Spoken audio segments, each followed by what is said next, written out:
We just published a great forum in Boston Review. It's sitting there over Jacob's right shoulder.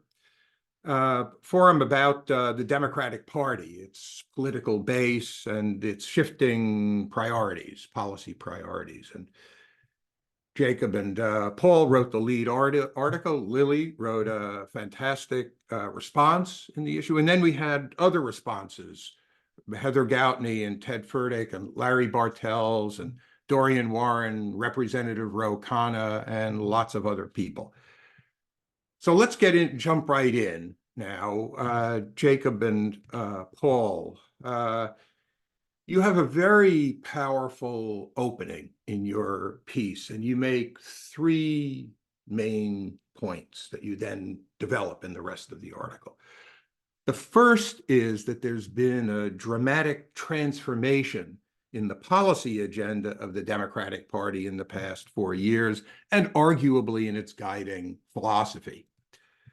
Secondly, that this new agenda is surprising because of the composition of the Democratic Party coalition.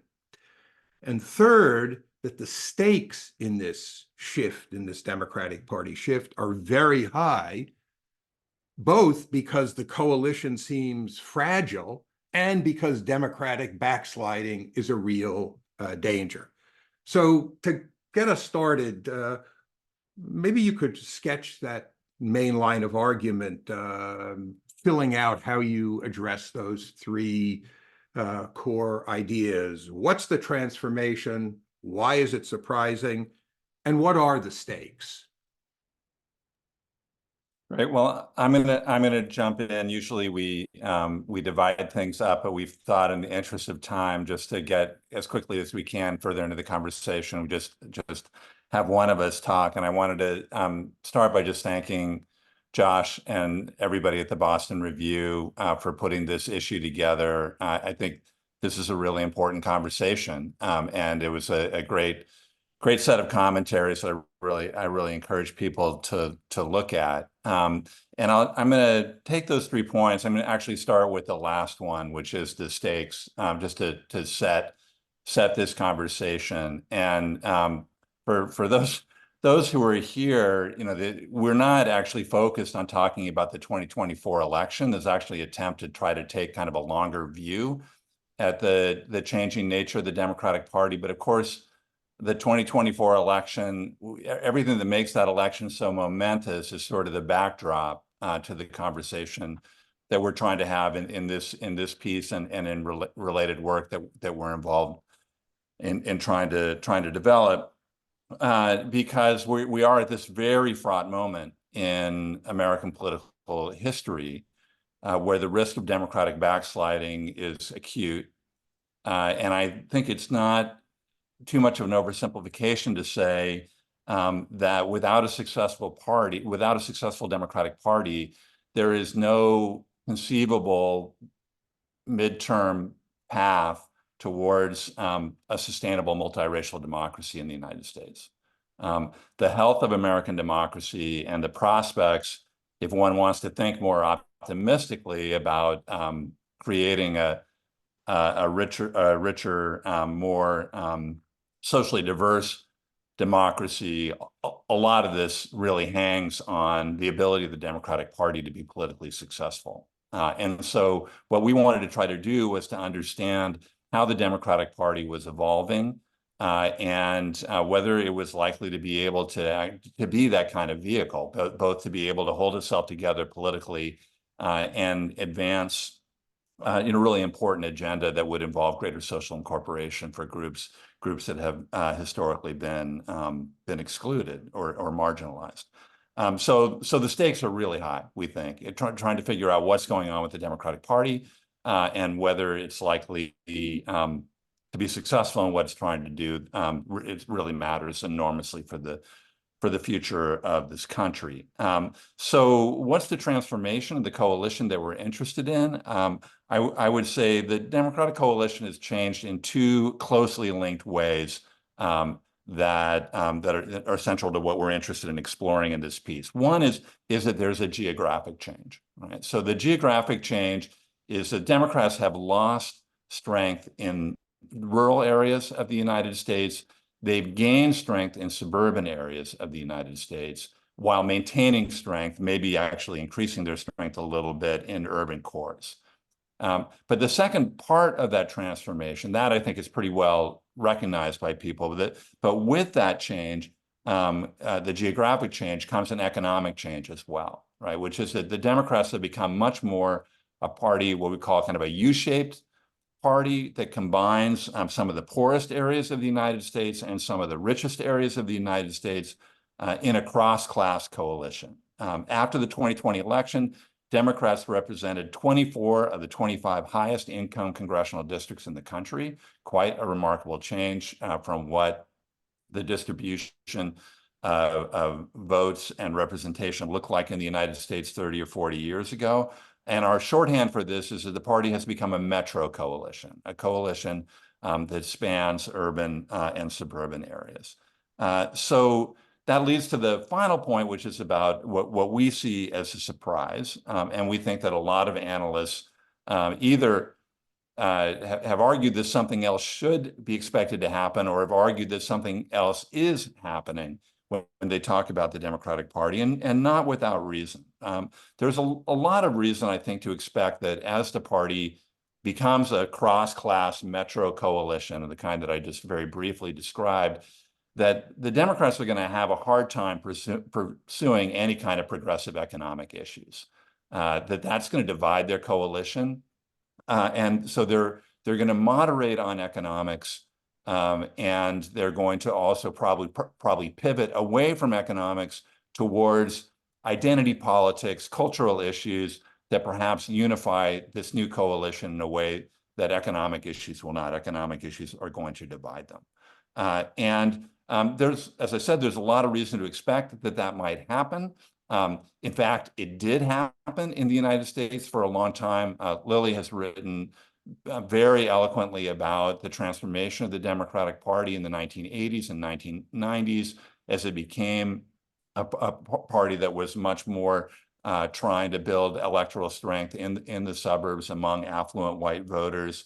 It's also a broader trend cross-nationally that could be described in similar terms. Thomas Piketty has probably written most incisively about this, describing not just in the United States, but the United States is one of the cases that he looks at closely, but also in France, in Germany, in Great Britain, the emergence of what he calls a kind of Brahmin left, in which the center left or left parties, as they move upscale and attract more white-collar voters, more knowledge economy voters, that they're going to give up any efforts to really work on behalf of the working class, and their economic policies are going to become centrist or neoliberal. And again, he has a lot of evidence to suggest that this did, in fact, happen in country after country in the 1980s and 1990s. And of course, there are people who write about the Democratic Party today who say that basically this has continued to happen, right? That the Democrats have become a woke party. Think of John Judas and Rui Teixeira, perhaps most prominently, that the Democrats have pushed an agenda that appeals to upscale, professional class, white voters, and that emphasizes identity politics and various kinds of cultural appeals that are not going to be appealing to working class voters, and in particular not appealing to white working class voters. So common expectation based in part on recent American history, in part on the experience of a whole range of countries where something like this is unfolded, and also in much of the writing that you see. Tom Edsall, the New York Times, would be another prominent example of somebody who says this is what is continuing to happen to the Democratic Party, and it's part of what puts our political system in jeopardy as the white working class in particular, but also maybe increasingly working class people of color gravitate towards the appeals of a Donald Trump. So the surprise, though, that we see is that actually, if you look at what Democrats have done since 2020, what Biden ran on, what the platform looked like, the agreements, the unity platform that came out of negotiations with the Bernie Sanders campaign, And then what the Democratic Party tried to do once it had very narrow control of Congress, along with control of the White House, that they shifted towards economic policies that were, I think, clearly the most progressive that we've seen in the United States in the last half century. You have to go back to the Great Society really to see anything comparable. The cornerstone for this that we discussed in the piece was the Build Back Better agenda, which itself reflected two separate initiatives that were advanced by the Biden administration, but then brought into one massive piece of legislation to try to get it to successfully run the gauntlet that is today's United States Congress. And as we know, most of that agenda failed, although it ended up failing quite narrowly. And I think people became so focused on Kyrsten Sinema and Joe Manchin that they failed to recognize that virtually every other Democratic senator, that there were 48 votes in the U.S. Senate for something that looked very similar to the bill that passed the House. It would have been the most progressive piece of domestic legislation to pass in the last 60 years. But even beyond that cornerstone, there's an enormous amount in the Biden administration that reflects a pivot towards more progressive economics. It's been the most pro-labor administration probably in 50 years, the most aggressive in its antitrust efforts. It has made the strongest embrace of industrial policy. And so a central point in the piece is to try to understand why there has been this pivot, why, despite the expectations, I think reasonable expectations based on what's happened in other countries and what's happened in recent American political history, that the Biden administration took this very different course and was supported by almost all the Democrats in Congress, though sadly not quite enough of them to actually turn most of that policy agenda into legislation. So that's a quick summary. We can get into why we think that pivot took place and why they were able to do that, why they wanted to do that. But I'll stop at that point. Great. Thanks so much for that, Lily. I'm going to bring you in just a second. I did want, in the spirit of bridging disagreements rather than exacerbating them, to point in the Tashira and Judas book, they do have a chapter on Joe Biden's New Deal. And they say, still few, including ourselves, could have predicted that as president, Biden, with a tenuous majority in the Senate, would dare mimic what Roosevelt had done and try to create a New Deal. Yet that is what he tried to do. I mean, there are other chapters in the book too. I understand that, but anyway, bridging differences, in the spirit of bridging differences. Lily, as Paul mentioned, you've written with great power and depth about how the Democratic Party shifted after, pick your favorite date, late 1970s, into a party dominated by educated, affluent suburban professionals, guided by a philosophy that emphasizes markets, opportunities, and education to get people into the game. To use the fashionable phrase, a neoliberal Democratic Party, to use the once fashionable phrase, into Atari Democrats. As I read your response to Jacob and Paul, you agree that there's been a significant transformation in the policy orientation of the Democratic Party recently. You seem maybe less surprised by the shift, and while you share a sense of the large stakes, you are emphatically less worried than they are about persistent Democratic support from suburban affluent professionals. So your worries about the politics come elsewhere.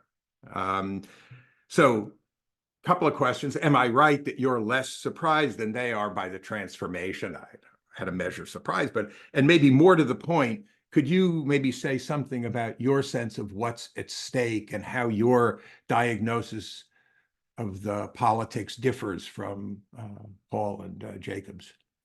Sure. So I should first say I'm incredibly honored to be part of this really important conversation, both here and then also in the forum. And I'm huge admirers of Paul and Jacob's work. So this was really exciting for me, and also of the Boston Review. So it feels very exciting. And I should say that actually one thing that is exciting especially is that like this has been the obsession of my academic work. So it's really exciting, and something that did not, I like, when I first started this as a dissertation project, people thought I was insane. So it's actually really interesting to think about what's happened. And that was actually one thing I don't think it was reflected in the piece, or maybe as an early draft, but like reading it actually made me think a lot about what's happened in the last 15 years. And as a historian, it hasn't actually been properly historicized, these bigger changes that are going on with the Democratic Party. And so I think, I think what they're tracking, and it brought up, like, these are, in terms of coalition, these are transformations that have been going on for a long time, but have really accelerated since 2008. So I think that's some of what, there's a slow process and this really big peak that's happening. So in terms of that, I'm less surprised at what's going on. The policies have surprised. So I wouldn't say I wasn't like, oh, I was completely predicting this to be Biden's, where Biden was going to go in 2020. I did not think that this was sort of what would happen. And I think it is a sharp difference from, my last book looked at the DLC style Democrats. Like, this is not their politics. It was not Joe Biden's politics 10, 15 years ago. So, I mean, that's our policy orientation. So there's been a real transformation. I think one thing I'm excited about this conversation actually happening, and this question of the long view, is that there's been so much short-term focus on Trump and the Republicans, that it's taken away actually energy for thinking about what's going on with the Democrats. And I think it is actually a really important moment for that question. So it's the one, of what's sort of going on. I think the forum brings that up. But I would say one thing I brought up in the piece was that I think that the Republicans are actually playing a really key role in the fact, and I usually don't say that, I usually say that there's way too much attention to Republicans.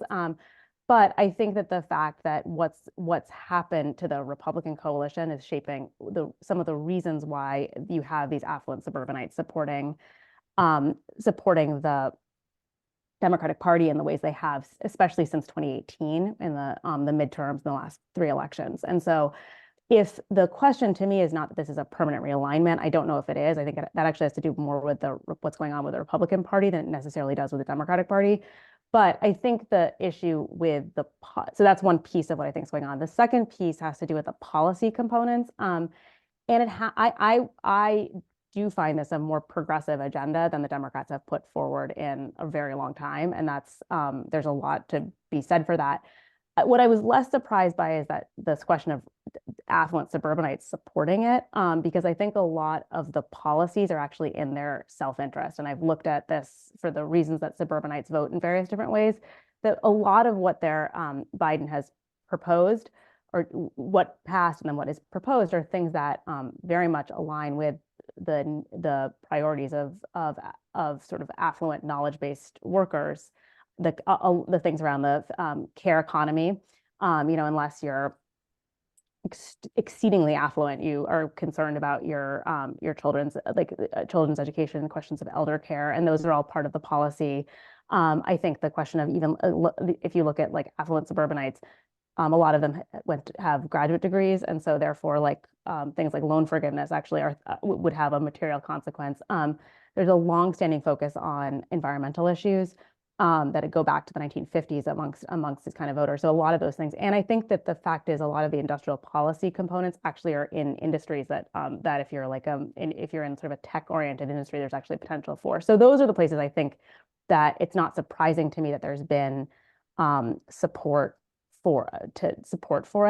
And I think I might have lost the second part of the question in my in my rambling. So you can ask me the next part or remind me of it. And I guess I have like my short-term memory loss. That's okay. It was probably a long-winded question. No, I'm notorious for 8 No, I part wanted to, questions. So, I mean, you expressed your confidence about the stability of the support from affluent suburban professionals for the coalition. And it's connected to a point that Ro Khanna made in his response, where he says to Jacob and Paul, sounds like you're writing about me. I am the representative from a district with $10 trillion in market cap, and I was co-chair of Bernie Sanders' campaign. But you in your piece then, I think, thought the real trouble and the sense of fragility comes from voters, citizens who are outside the scope of the analysis that Paul and Jacob give. Yeah, so I'll say two things. So one, I mean, one thing I had said in the piece is I actually think that it's a moment. I mean, I'm not like, I don't think democracy is doing great. And so I'm not like completely sleeping easy, but I do think that there's actually a moment of Democrats actually pushing harder. And that's one thing I thought about, like areas where they could push even harder. And I think to me, a big one is housing. That's another thing that's like a major concern. And I think that Biden's just starting to do that right now. They are sort of making that a more of a priority, but could go even bolder. And that's another thing that in this, where the coalition is, could do a lot. And I think I live in California. We've seen various different things passed in California that are actually pushing hard against the kinds of resource hoarding that has gone on for a long time. And it'd be interesting to see sort of what happens there. The other piece I will say, though, who I am very concerned about, and I love the idea of this U-shaped coalition. I think it's like a brilliant way of explaining what's going on. But the question to me is who's not in the U. And this was brought up, the fact that this is not a new thing, but the Democrats just basically writing off rural areas for a very long time. And I think the real concern to me is this is not something that can happen in 6 months. And so there's this with the Paul and Jacob describe of this idea of building power through policy seems to be. I mean, I think there's a part of this, like as an academic, and someone who cares about policy, I would love to think that that's how things happen. But I think that like you can't come in. Just the history of politics have shown that's a very difficult path to take, and I think that's what Democrats have actually tried to do for a long time. That's when like the Clinton tried to do that in the 90s, and there's what needs to happen is more of the kinds of long-term organizing. And I think that people in the like Dorian Warren talked about that in the forum as well. And I do think to the other piece that Ro Khanna had brought in was this idea of like making a message of transformational change too. I mean, to really like having, and I actually don't always say that messaging is the biggest thing, but I think that there's a way of kind of building a different kind of message, but really has to do with investing in non-election years in rural areas, because I think that is a major issue, not just for the Democratic Party, but actually for the country, about this kind of geographic inequalities that are going on right now. So yeah, that's where I'm less optimistic, I guess. Yeah. So Bill Clinton thought you could do it by visiting. It was at 99 or whenever it was, and some people think you do it by organizing, and some people think that you do it by messaging. But there is, and you raise this issue, there's this issue that this idea that goes back to Schattschneider. I mean, it probably goes back to, I don't know, Aristotle or something. I mean, but Schattschneider said, new policies create new politics.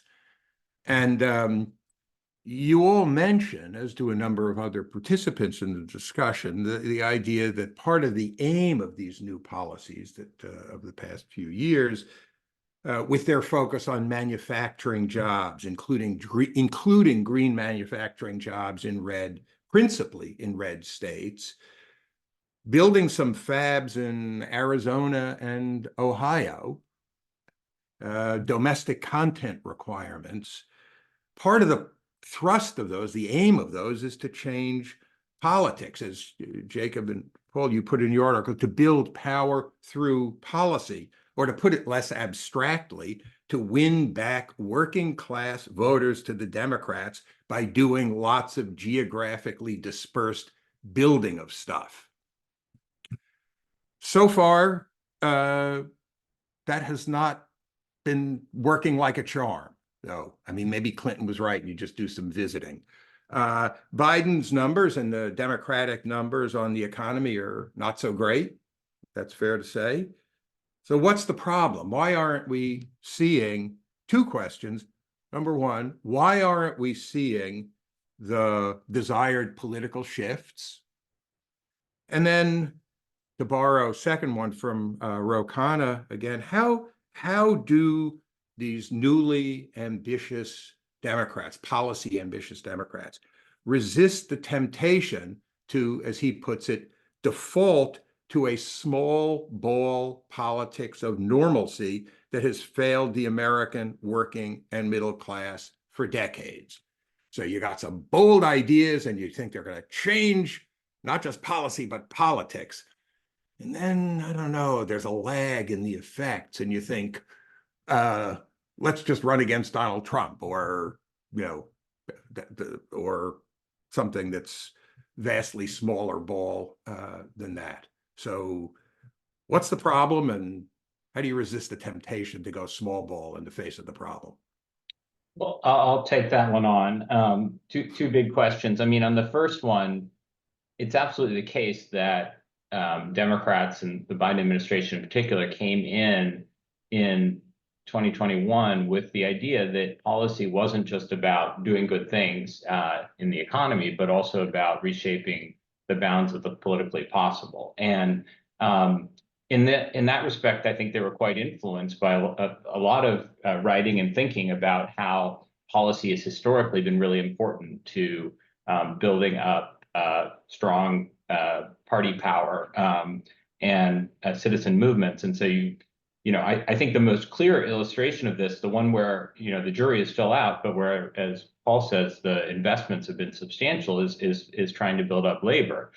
This has been an administration that is, and this has been a Democratic Party that has been much more pro-labor in its orientation.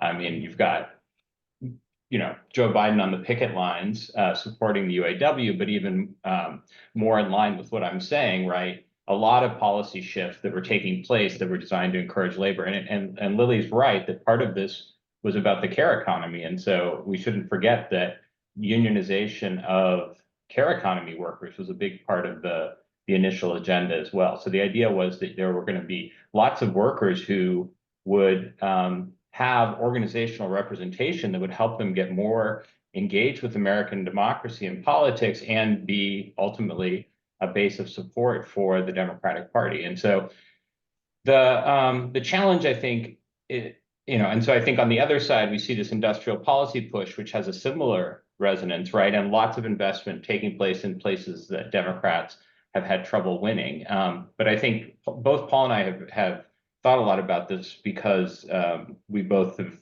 written about policy feedback and power building through policy in the past. And a few years ago, we actually did a little project with a group of scholars where we were kind of considering what's changed. Why is it still possible to do this? And I think the two things that we think have changed are that it's gotten so much more polarized, the environment.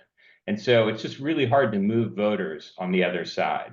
And that's particularly because it's not just voters who've gotten more polarized, but also elites in the media. And so the kind of cues that would help voters see that policies are in their interest, right, are just a lot less likely to occur. I think the other thing that's changed is, and that's probably the biggest, and most important change. But I think the other thing that has changed is that we've seen, this recent period, just a massive amount of complexity and change in policy in a short period of time. And so I think if you think about the biggest policy surprise, if you will, of this period, it was that this big expansion of the child tax credit, which occurred right when Joe Biden came into office, right, and was just this massive policy. And I think to Lily's point, right, reached well into the middle class, but also dramatically reduced child poverty. That this initiative was a one-year policy that Democrats expected would help create momentum for additional policy, including renewal of the child tax credit. And the child tax credit expired after only a year. And so I think there's a lot of thinking about, well, why did that happen? And our own thinking is that it's mostly about this polarization. It's mostly about how hard it is to move voters. But I do think that that was also a particularly difficult context with a lot of policy going on. And it's just very complex. Look at what's happening in this industrial policy space, right? These are, there's the bipartisan infrastructure law, there's the CHIPS and Science Act, right? There's, it's really hard for voters to figure this out. And when they do start to try to figure it out, they get pulled to one side or another by the partisan sources they listen to. And so that may be why messaging is going to be important in sort of helping voters sort out these competing these completing claims. But I'll just say one last thing, which is that, you know, in our piece, we basically said it looked remarkable how little kind of big payoff there had been for many of these investments. But we also said that this still is perhaps one of the best options that Democrats have for slowly moving the needle in American politics, right? It's just really hard in this very, very polarized environment to get meaningful long-term shift in people's allegiances and to break through the partisan media and the kind of confusion about policy. Yeah, I want to, Lily, I want to bring you in on this in just a second, just for people who are listening, we're welcoming questions. If you put them in the Q&A, and I'll field them and send them along. Just one observation about what you said. I mean, you mentioned the media environment and polarization. It is also true that real wages declined for the first 2 years of under Biden. I mean, they're up 20, more recently up by 1.4% was the February report, but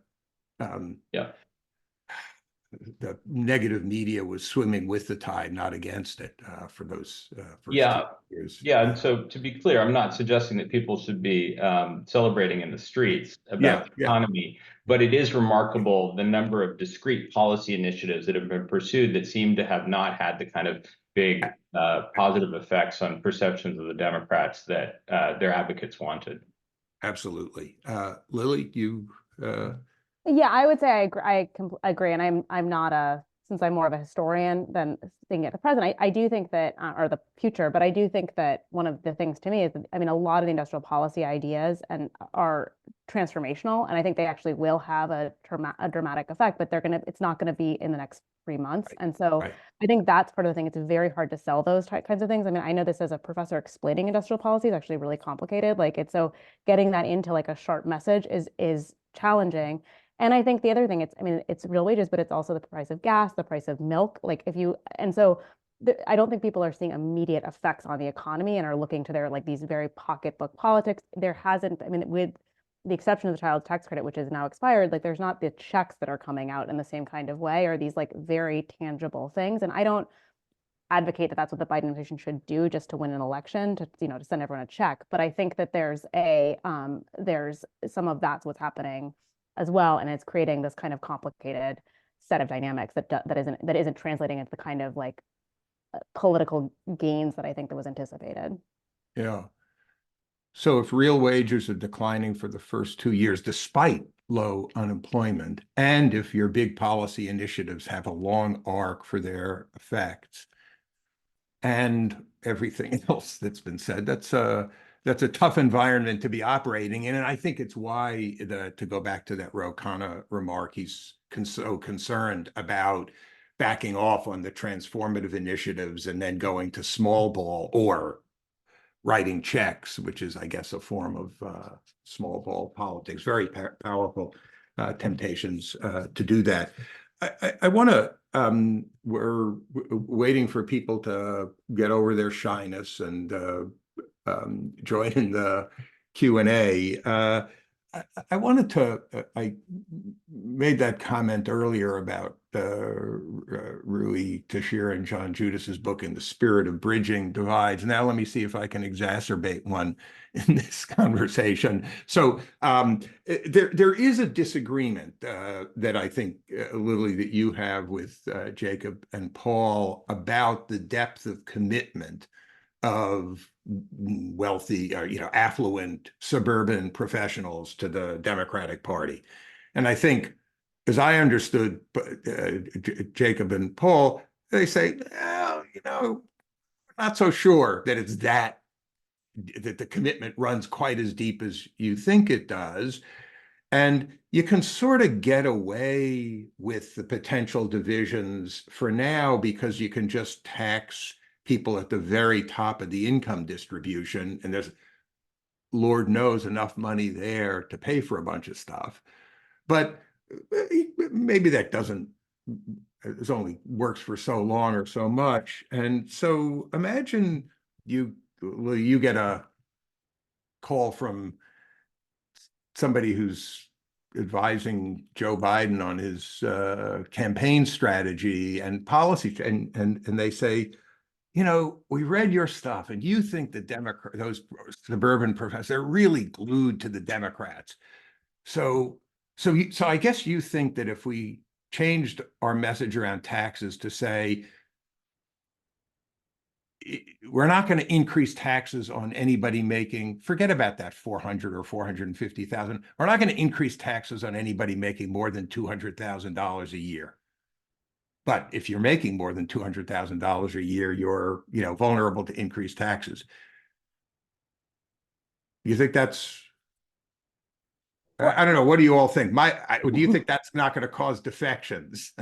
I don't know where people, I mean, I think for right now, I don't know where people are going to go. I think the bigger question, like, I don't think that's enough to send people to the Republican. I don't think like a moderate suburbanites, that's going to send them to the Republican Party, given other things that are going on. I think the bigger concern, actually, and I didn't talk about this in the piece, is that people aren't going to vote. I think you're going to have a lot of moderate people. I think that, so if the question is about what's going to happen in 2020, like in November, I think that is a legitimate concern. I don't think that's just about taxes. I think that's on a number of different levels. There are a lot of people who are just going to sit this election out in a way that has questions of that's part of the coalition or not. To the point about the, you know, where people go in taxes, I think some of that actually is geographic too. That I mean, if you're making $200,000 in California, like you have, that's actually putting you in like, I mean, you almost are at a moderate income, isn't it? In San Francisco, that you're like, it's like over, low income is like making over $100,000 a year. I mean, so I think there's like a huge differentiation of what probably about where median. Median. I mean, but I was looking. I mean, I was this, and we just had the Claremont town planner. I was having a conversation with him, and he was saying like, if you know, moderate income housing is actually for people who are teachers in the Claremont school system. So I think that's an issue of how high things are. So, but I do think there's a point. I think one thing that has shifted in the last like decade is a conversation about inequality and an understanding of that was not there in the kind of suburbanites that I have studied at various different points. I think that there's a shifting understanding that inequality is a serious problem in the United States, and that having to pay a marginal amount on income tax, there might be ways of sort of thinking about that implications that people are willing to go on. So that sounds, I don't think, I mean, I don't think that all of a sudden the affluent suburbanites I spent a long time studying are like embracing affordable housing or something. I mean, I think there's some third rails that happen. But there has been movements, I think, that are positive in the fact that there's an understanding of the problems of inequality in the United States and thinking about what that comes to look like. Yeah. So go ahead. I jump in. I don't think I disagree with that you could potentially go lower, but I think in some ways this is not the right. This is not the right. If one is concerned about them not being ambitious enough, about Democrats not like continuing to be ambitious enough, the problem is they can't pass tax increases even on those above $400,000. And the reason for that is because of the nature of American political institutions, which we haven't talked about, right? I mean, so in which we talk about some in the piece and in a lot of our other work as well, but it's just, it cannot be overstated how difficult the institutional terrain is, even for a party that commands popular majorities, right? And if it's a metro-based party. So, Democrats, like, you could do a ton. If you could actually succeed in passing the tax cuts that they proposed on corporations and people making over $400,000 a year, they could have done a ton of stuff. Like, they could have introduced the child tax credit, ambitious childcare proposals, universal pre-K, big expansion of housing supply like Lily is talking about, right? So that's, I mean, for some reasons, we just kind of take this for granted that you're playing on this incredibly unlevel playing field. And then we blame the Democrats for not magically figuring out how to solve that problem. But I'll say just one last thing about it, because it's so striking, right? And we just kind of move past it without recognizing that the Democrats are playing with one arm and one leg tied behind their back. But the Republicans have not actually represented a majority of American voters in the U.S. Senate since 1996, right? And yet they've had control of the Senate for about half that period. and they've been able to filibuster for the rest of the period. So it is very, very difficult to do this. And I don't think it's that they don't have the right ideas, or that they, that they should be doing this. It's like you can't pass stuff in the Senate. Yeah. This is, my thought was about proposing something, not about getting it passed. And when you But look at the differences between Build Back Better It wouldn't change anything. You could say 250 or 300 or whatever number you want to make. It wouldn't change anything.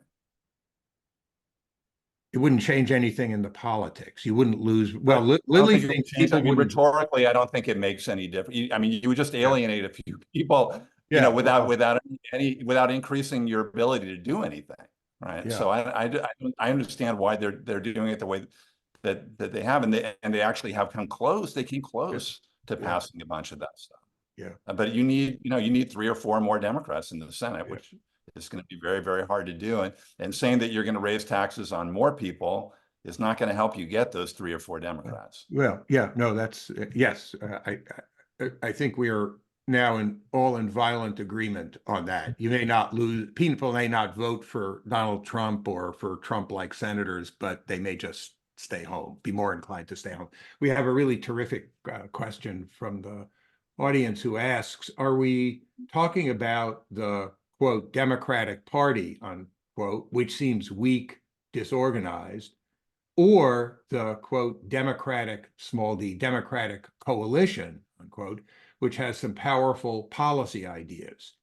And if the latter, that is the Democratic coalition, how does it get organized and focused to win in 2024 so as to drive the strategic longer-term vision?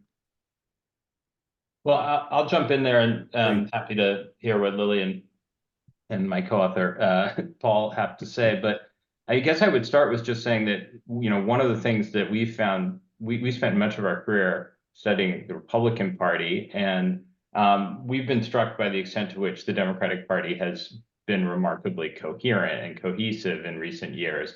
So, that I wouldn't want to overstate that, but I think it's, as Paul said, there was 48 Democrats in the Senate, and Nancy Pelosi was able to get a major piece of legislation through the House. But even more broadly, right, if you compare the Democrats with the contemporary Republicans in Congress, right, they're sort of a model of order. And I think part of the reason that the Democrats have been more cohesive is because they've had to be. And I think this gets to Paul's point. And you asked if there would be like a reversion to kind of small bore policy. I mean, Biden's most recent State of the Union suggests that a lot of the things he wants to do are the same things that they tried to do in the first term. But the reality is, as Paul was saying, is that the political institutions make it really hard for Democrats to achieve their goals, even if they have majority support. And so, indeed, like a big part of our piece, and I think this actually links up closely with Lily's work, is that it's because the Democrats are disadvantaged, because their voters are concentrated in metro areas, that they have to be really attentive to these tensions within their coalition, even if those tensions aren't as great as is sometimes assumed. I think Lily's right. There's a lot of common interests within the Democratic coalition, but if you're trying to move into additional suburbs because you want to get into these less dense areas where your voters vote counts more in our territorially based system, then you've got to be more worried about voters who are ambivalent about racial justice claims. You've got to be more attentive to concerns about taxes. You've got to be more attentive to worries about, as Lily was putting it, efforts to try to restrict opportunity hoarding. And so that's, I think, a really important part of it, is like the political institutions really shape the party, and Trump has been, I think this is the real insight that Lily's piece had, is that the threat of Trump has had this like a dividend for the Democrats, in the sense that he's created greater unity both among voters and I think among elites. And so I think I'll let the others speak to it, but I think the main thing that I would emphasize here is, in response to the question, is that I think there is a broader sort of Democratic coalition that isn't synonymous with like the Democratic establishment or elite, but there's a lot less distance there than I think there has been in the past, and the party has been pretty successful in managing the internal fissures within its coalition, both at the voter level and at the elite level, in part because of the Trump threat. Yeah. Yeah, just one example of the point that you're making about the porousness of the boundary. I mean, the fact that Mike Congsall is going from the Roosevelt Institute into the Biden administration, the most recent, not the only one, but the most recent one, is pretty remarkable. Yeah, Lily, did you want to comment on this about the coalition and party? Yeah. I'll say a couple of things. I mean, so in this question, I actually wanted to make this point earlier and forgot, but this has to do with like a longstanding, it was a piece I wrote with Matt Laster for the New York Times. It was quoted in the National Forum about this question of like the dangers of the Democratic Party focusing on affluent voters. And I think one of the questions is what the issue of like that as a party strategy so that those become the primary focus. And that's kind of the criticism. So it was not to say like they should actively do anything they can not to win over those voters and like try to, alienate, I don't know. I mean, like do oppo or something or oppositional stuff. But I think that it's more that's when that becomes the like that becomes the base of who you envision your voters to be, that it can have these kinds of like sort of long-term policy consequences that are troubling for if you care when you want to think about sort of creating inequality addressing inequality and thinking about the broader like the small d Democratic coalition, if that's the kind of the focus, because I do think that there's a lot of tensions there. I mean, to me, the issue comes too of like thinking outside just party politics, and so that's the question I think actually where what's been going on with labor is really heartening to be like there are these places that are doing democratic building that are really powerful, and that those can build up support especially in this moment of when the national institutions are so challenging. But I think that what's happened with labor of really pushing and saying like, here, we can fight for inequality. Those are fight against inequality and fight for various different things and have to be listened to. Like those are the places. So it's in some ways more in the movement building aspects of the Democratic coalition that I see potential for those kinds of things. And I do think the final point, I mean, that I think about a lot is this issue of like Trump as a unifying force or MAGA as a unifying force. And I think there are places broadly, there are things that Democrats care about, but this has been an ongoing issue for the Democratic Party. What is it actually? I mean, I think going back to the 60s about what it actually is and what its politics are. And so I think that there's actually been this momentary coming together because of Trump, and that's actually like it has its benefit. Although I think most Democrats probably wish that was not going what was happening. But I think that there's bigger existential questions about if that wasn't there, what would this actually be a stable coalition? And those are that's some other things to think about. Yeah, that's terrific. Yeah, Paul, yeah. I just quickly there's so much on the table, so much I'd like to say more about, but just quickly to respond to the question, maybe not with an answer that the questioner is going to find very satisfying, but honestly, I think we have to be very skeptical about how much people can do during campaigns, how much the Democratic coalition can do during the campaign that is going to make a huge difference. I mean, they've got highly skilled people who will try to figure out the best things on messaging. But so much in elections is baked in by, what voter sentiment is like during that period. The idea that you're going to change it a lot by some strategic ploy in the next few months, I'm not that optimistic about. I was looking at approval opinion data today on all the leaders in the affluent West, right? And Biden actually compared with the leaders of France and Canada and Germany and the UK, he looks really good, actually. Their approval ratings are much worse. And I think it's a tough time to be an incumbent for reasons that I don't think that we fully understand. And just to, Josh's point about how the first 2 years actually were quite rough for incomes, that's true. But political scientists have long maintained that it's only the year before the election that really matters for how voters react to the economy. So you would actually, if you had just given them the data a few years ago, they would have said, well, it's like Reagan. Like Reagan wasn't hurt by the fact that 1982 was terrible. because by 1984, it was morning again in America. But that is not happening now for reasons that I think that have something to do with COVID, have something to do with the nature of the media, have something to do with inflation and the way that people are reacting to inflation, that I think are not well understood. But I think it's just very difficult for a political coalition, right? I like the distinction between a party and a coalition, to move the ball on that very much. Yeah. I think Reagan may have had about 6 months more. Maybe it was August '82 that things turned around, whereas this was. But anyway, but to your point, I mean, unfortunately, we're going to have a really good test of that political science wisdom that it's only in a couple of quarters before the election that the income changes matter. I hope that's. I shouldn't be editorializing, but here I go. I hope they're right. I hope that conventional wisdom is right.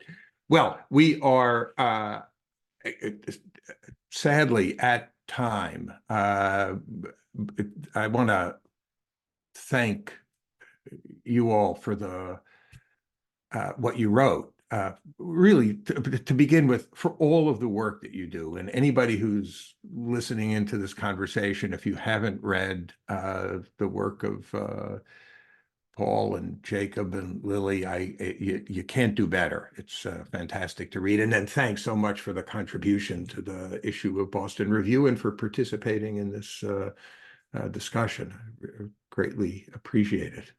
I think, Lily, are you going to take us out? Oh, I am?